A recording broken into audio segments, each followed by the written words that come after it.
March for জাস্টিসের পর আজ সারা দেশে রিমেম্বারিং আওয়ার হিরোজ কর্মসূচি পালন করছে কোটা সংস্কার আন্দোলনের প্ল্যাটফর্ম বৈষম্য বিরোধী ছাত্র আন্দোলন। সব শ্রেণী পেশার মানুষকে অনলাইন ও অফলাইনে এই কর্মসূচি পালনের আহ্বান জানানো হয়েছে। বুধবার সন্ধ্যায় বৈষম্য বিরোধী ছাত্র আন্দোলনের পক্ষ থেকে প্ল্যাটফর্মের অন্যতম সহ সমন্বয়ক রিফাত রশিদ চৌধুরী এই কর্মসূচি ঘোষণা করেন। সেখানে বলা হয়, সারা দেশে ছাত্র জনতার উপর গণহত্যা, গণগ্রেপ্তার, হামলা, মামলা, গুম, খুন ও শিক্ষকদের উপর ন্যাক্কারজনক হামলার প্রতিবাদ জাতিসংঘের মাধ্যমে তদন্ত করে বিচার এবং বৈষম্য বিরোধী ছাত্র আন্দোলনের ৯ দফা দাবি আদায়ের লক্ষ্যে এ কর্মসূচি। গতকাল কোটা সংস্কার আন্দোলন ঘিরে হত্যা, গণগ্রেপ্তার, হামলা, মামলা ও গুমের প্রতিবাদে সারা দেশের মার্চ ফর জাস্টিস কর্মসূচি পালন করে বৈষম্য বিরোধী ছাত্র আন্দোলন।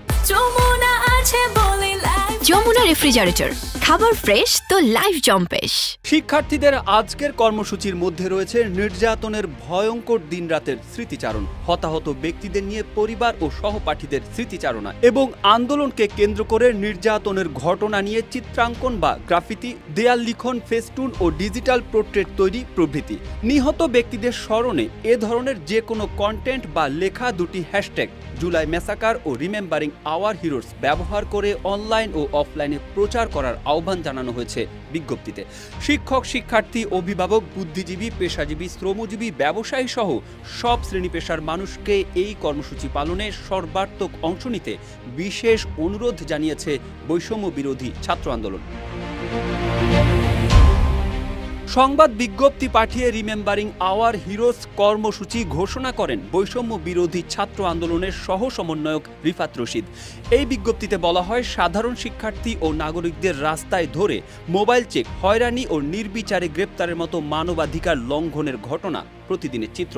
এছাড়াও আগামীর বাংলাদেশ গড়ার কারিগর, জাতির শ্রেষ্ঠ সন্তান, বিশ্ববিদ্যালয়ের সম্মানিত শিক্ষক মণ্ডলীর উপর ক্যাম্পাসের ভেতরে হামলা করা হয়েছে। এমনকি ঢাকা বিশ্ববিদ্যালয়ের লোক প্রশাসন বিভাগের শ্রদ্ধেয় শিক্ষিকা শেহরিন আমিন মোনামি ও নুসরাত জাহান চৌধুরীর গায়েও হাত তোলা হয়েছে। আমরা এ সকল ন্যাক্কারজনক ঘটনার জন্য তীব্র নিন্দা ও প্রতিবাদ জানাচ্ছি। একটি স্বাধীন দেশে এমন নজিরবিহীন মানবাধিকার লঙ্ঘনের ঘটনা জাতির জন্য অত্যন্ত লজ্জাজনক।